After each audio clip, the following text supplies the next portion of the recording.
Rome. The year is 113 AD.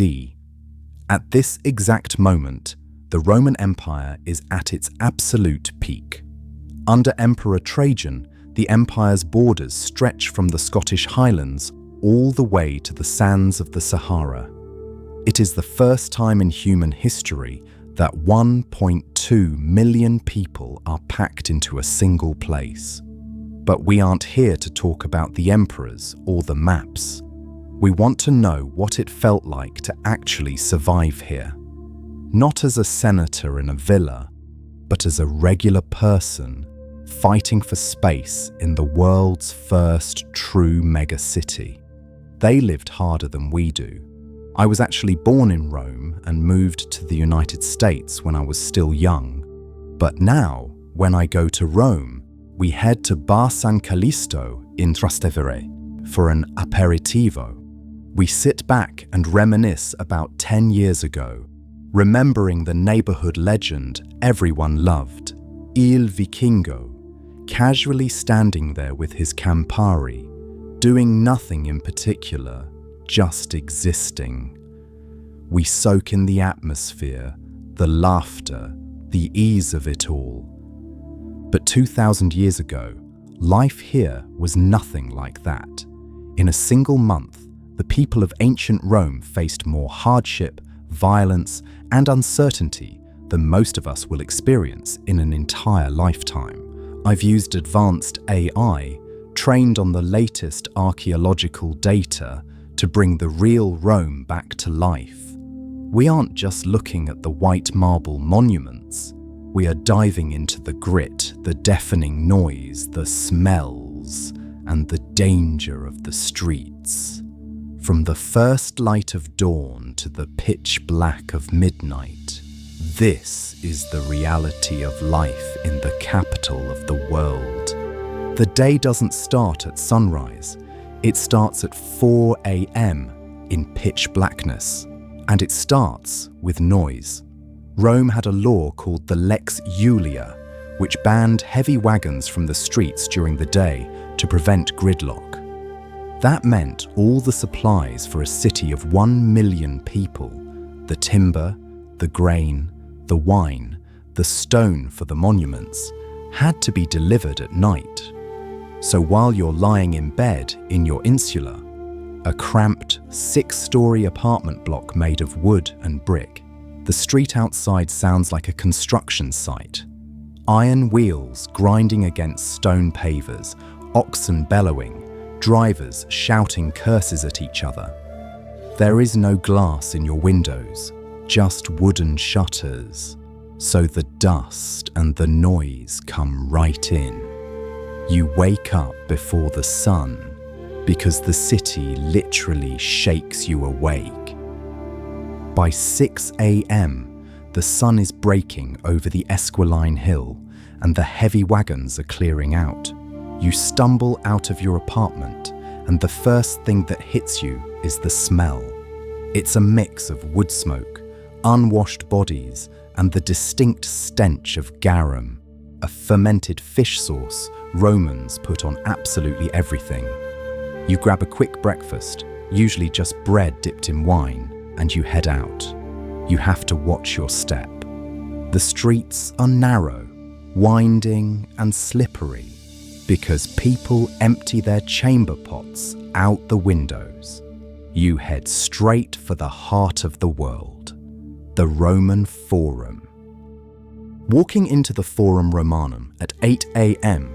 is like walking into Times Square, Wall Street, and the Vatican all rolled into one. This is the valley between the hills where everything happens. You walk down the Via Sacra, the sacred way. To your left is the Curia, the Senate House, where 600 senators in purple-striped togas are already debating the fate of the empire. But look at the ground. You can see game boards carved right into the stone steps of the Basilica Julia, where soldiers and idle men are playing dice while the laws are being written next door. The noise is deafening. Lawyers are shouting at judges in open-air courts. Money changers are clinking coins, and politicians are standing on the rostra, the speaker's platform, screaming over the crowd to get votes. But you keep moving because you're heading to the religious heart of the city. You pass the Temple of Vesta. It's a small, round building, but it's the most important spot in Rome. Inside, a sacred fire burns that can never go out. If it does, the Romans believe the empire will fall. You might catch a glimpse of the Vestal Virgins, the only women in Rome with real political power, moving in their white veils. They are untouchable. If a prisoner on death row sees a Vestal Virgin on his way to execution, he is automatically pardoned. That is the power of this place. By 10 a.m., the heat is rising and you head towards the Campus Martius to see the engineering marvel of the world, the Pantheon. As you walk up to it, it looks like a standard temple, rectangular porch, massive granite columns. But then you walk inside and your brain breaks. The world opens up. You are standing under the largest unreinforced concrete dome in history. It is 43 meters wide and there are no columns holding it up.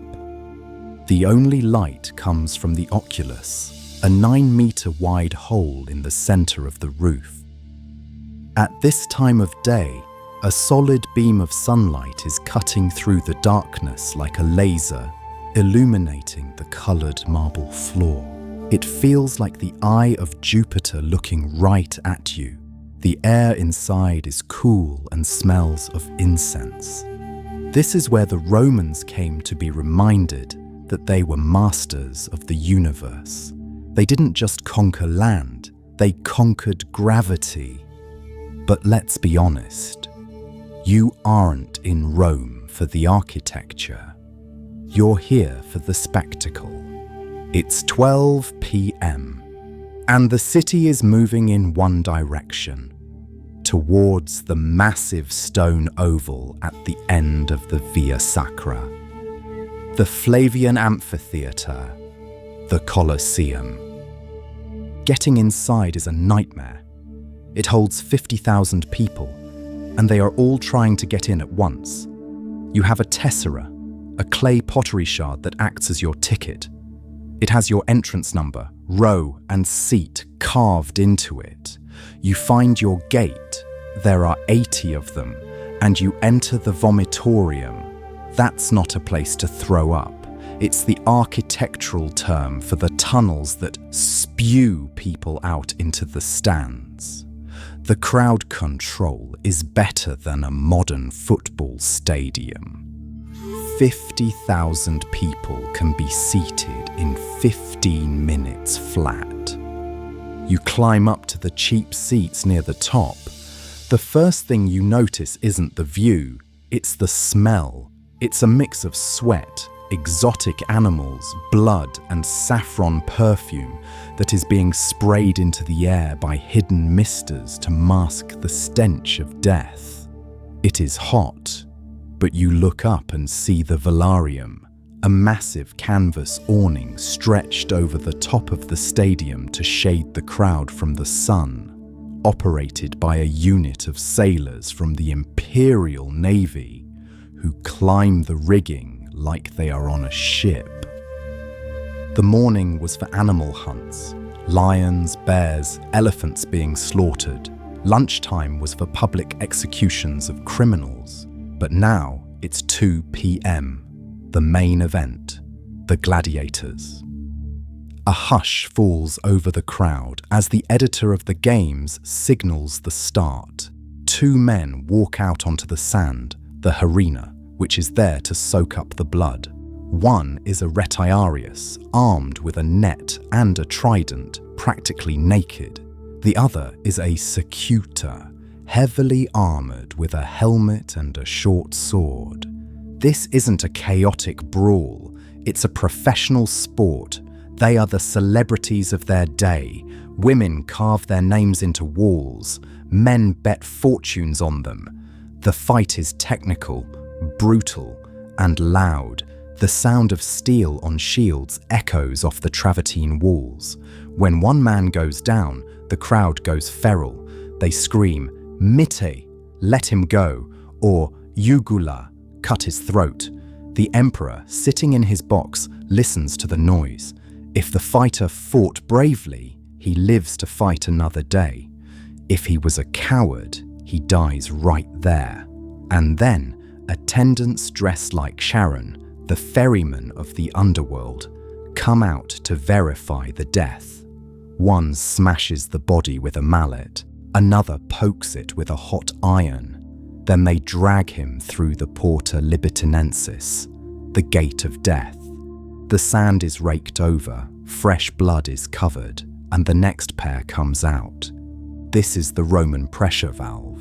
They give the people bread and circuses so they don't riot against the state. By 4 p.m., the games are over.